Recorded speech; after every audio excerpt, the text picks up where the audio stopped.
Good afternoon. My name is Susana Medina and I want to explain to you my Mathematic Strand project. For this project, I focus on the students will identify, describe, and extend and create and transfer repeating patterns. The SOL is for a kindergarten grade level and it would be teaching the whole class. Um, I will be providing the students with how to make their own pattern by using models. I will be modeling for them. I would be also engaging the lesson by creating a pattern using them, like boy, girl, and asking them, what did you notice that I did? I just created a pattern. So then we will read a book called Peter Pattern by Joyce Hasselberth, and I will explain to them that patterns are everywhere and it's a thematic repetition of an item or group of items. I will demonstrate using manipulatives just like these ones I have. These are blocks. So I have a couple colors. I will give them the choice to choose between two colors to create a pattern. And not necessarily it has to be colors. It could be by sizes. So they can try to build a pattern saying 3 blocks, 2 blocks, 3 blocks.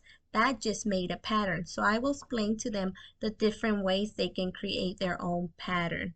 I will also require for them to learn how to stand their own pattern.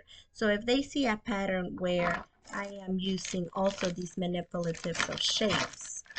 So if they see a pattern that I have that is circle, triangle, circle, then if they see it, I am going to ask them, friends, what would you think will come next?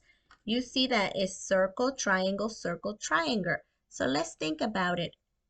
What kind of pattern do you think I am making? So for them, it's not also going to be a support seeing the shapes. It's also going to help them identify, oh, well, I see that circle comes first, then triangle, then circle, then triangle. So the next one would be circle. So having them practice it using hands-on activities where they're not just going to be writing it, but also doing it, it's going to support their learning and it's going to help obtain the objective that is for them to identify and describe the patterns. So I am going to begin by giving them small A patterns and then maybe having them go to AAB patterns. And as I feel like the students are doing well, then I'll go ahead and make it a little bit more challenging to where I'm going to ask the children if they can use additional 3 to 4 units of either shapes, units, bears, whatever manipulative they're using to create their own pattern. But if I see students that need support and they're still confused on how to understand the pattern, then I'm going to adjust it by just providing the students with an example of a pattern and visually displaying it for them so they can let me know what would come next. So I would, for example, have already a pattern made.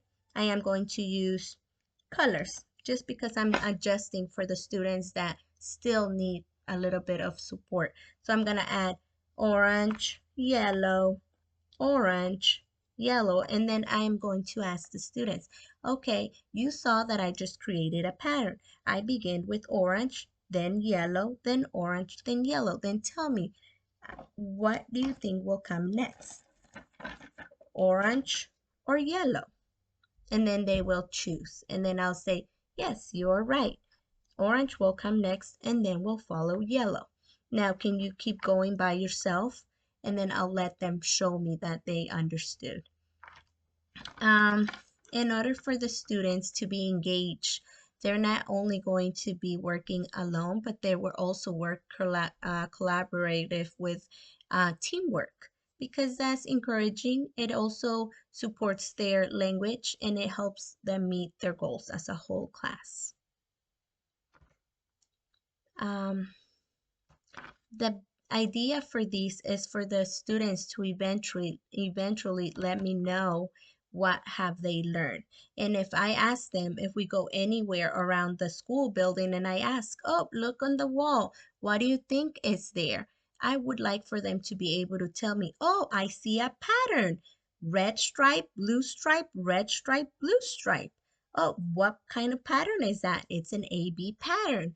I also want them to see, oh, look in your clothing. Clothing, it's they're made of patterns. So maybe a student will have stripes. Oh, you have stripes.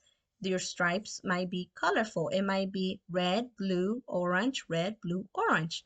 That's a B pattern. I also want them to identify the core of the pattern at the beginning. So if I create a pattern using blocks and shapes, so I have a square block, I have a circle, I have a circle, I have a square. So I would like for them to tell me the core of this pattern, and that would be followed by another circle, another circle, and another block. So I would like for them to say, oh, the core is block, circle, circle, block. Now you will stand the core of the pattern. So I hope that this is enough for my mathematics staring project. I will have a fun time doing it, especially with kindergartens. They're hands-on students, and I know that by giving them all these options, they will meet their goals. Thank you.